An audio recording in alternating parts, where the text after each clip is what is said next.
Shalom Bapak Ibu dan saudara-saudara yang terkasih. Senang sekali dapat menjumpai Bapak Ibu dan saudara-saudara dalam Sapaan Gembala GKI edisi hari ini. Mari sebelum kita akan bersama-sama mendengar kembali juga mengalami kesegaran firman Tuhan, kita berdoa.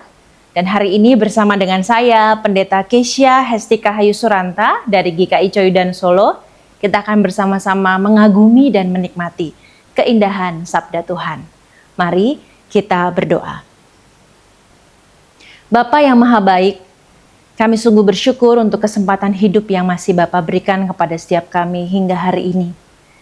Biarlah ketika kami akan memulai hari atau kami yang menonton video ini melalui YouTube di malam hari ketika kami akan segera mengakhiri hari ini, kami kembali merasakan sapaan dan kesegaran sabdamu yang kembali membuat kami berenergi dan bergairah untuk kembali melihat betapa banyak kebaikanmu yang perlu selalu kami rayakan dan temui setiap hari. Kami bersandar penuh pada kehangatan sabda cintamu yang menjadi satu-satunya pedoman dan kekuatan bagi hidup kami. Demi Kristus Yesus kami memohon. Amin. Bapak, Ibu, dan saudara, firman Tuhan hari ini terambil dari surat Roma pasal yang ke-15 ayat yang keempat. Surat Roma pasal 15 ayat yang keempat, saya akan membacakan dalam versi terjemahan Bahasa Indonesia masa kini. Semua yang tersurat di dalam Alkitab adalah untuk mengajar kita. Sebab pelajaran yang kita terima dari Alkitab menjadikan kita tabah dan kuat, sehingga kita dapat berharap kepada Allah.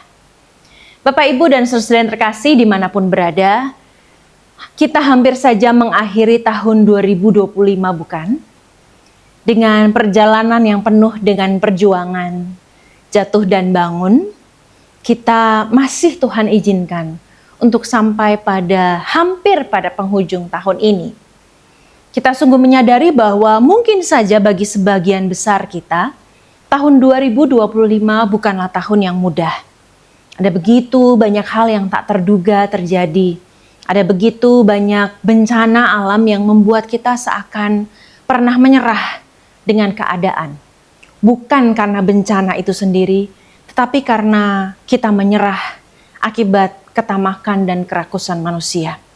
Pada akhirnya mungkin seringkali kita merasa, siapa lagi manusia yang bisa diharapkan, khususnya di bumi Indonesia ini. Terlampau banyak keluhan-keluhan yang membuat hari-hari kita mungkin pernah begitu penat, jenuh. Tetapi lihatlah, kalau saya dan saudara masih bisa bertahan hingga hari ini, itu sungguh adalah sebuah bukti nyata yang tak lagi bisa disangkal, bahwa seberat apapun beban pergumulan kita, Tuhan masih memberikan kita kesempatan untuk hidup.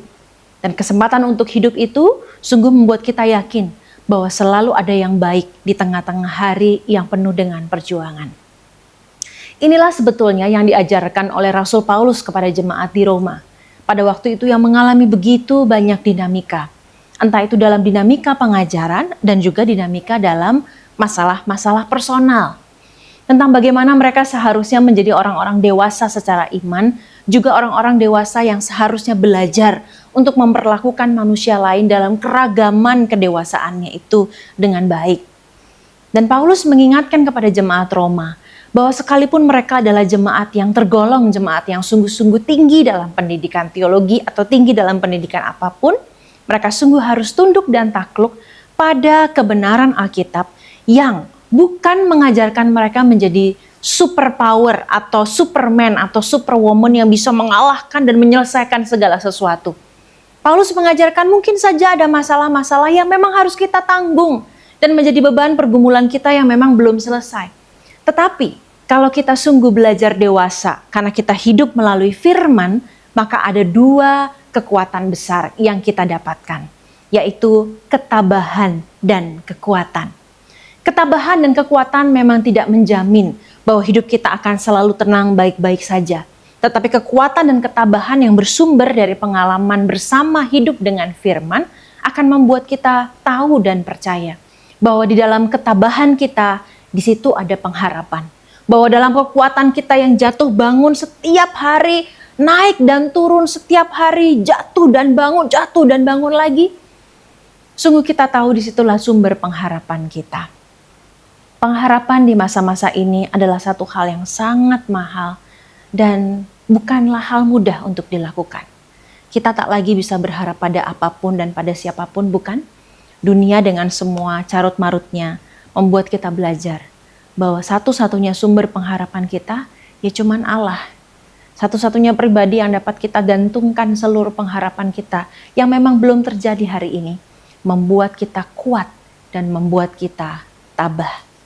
Kekuatan dan ketabahan adalah dua hal yang begitu penting bagi umat manusia masa kini untuk dapat memaknai kehadiran Allah yang selalu memberikan pengharapan. Untuk dapat membuat manusia dapat memaknai segala kebaikan Allah sekalipun realitas yang terjadi adalah sebaliknya. Oleh karena itu, selama terus bergumul dan berjuang di dalam segala jatuh bangun hidup kita dengan landasan firman Tuhan yang menjamin bahwa kekuatan dan ketabahan adalah dua energi terbesar yang membuat kita akan selalu dapat mempunyai pengharapan. Dan pengharapan di dalam Allah tidak akan pernah sia-sia. Selamat terus berharap ya, kekuatan dan ketabahan akan Ia terus karuniakan bagi kita semua. Mari kita berdoa. Bapa yang Maha Baik, kami sungguh bersyukur bahwa keteladanan hidup-Mu dalam Kristus Yesus mengajarkan kami kembali dan meneladankan bukti nyata tentang kekuatan dan ketabahan. Kekuatan dan ketabahan di dalam-Mu tidak membuat hidup kami aman dari segala macam mara bahaya, tetapi menjamin kehidupan kami bahwa segala pergumulan yang berat dapat kami tanggung di dalam Tuhan. Biarlah ketika kami sungguh mau rindu hidup di bawah kebenaran sabda-Mu, itulah pengharapan kami, bahwa di dalam segala pergumulan, pengharapan kami tidak akan pernah mati, karena Tuhan nyata memberikan kami ketabahan dan kekuatan setiap hari.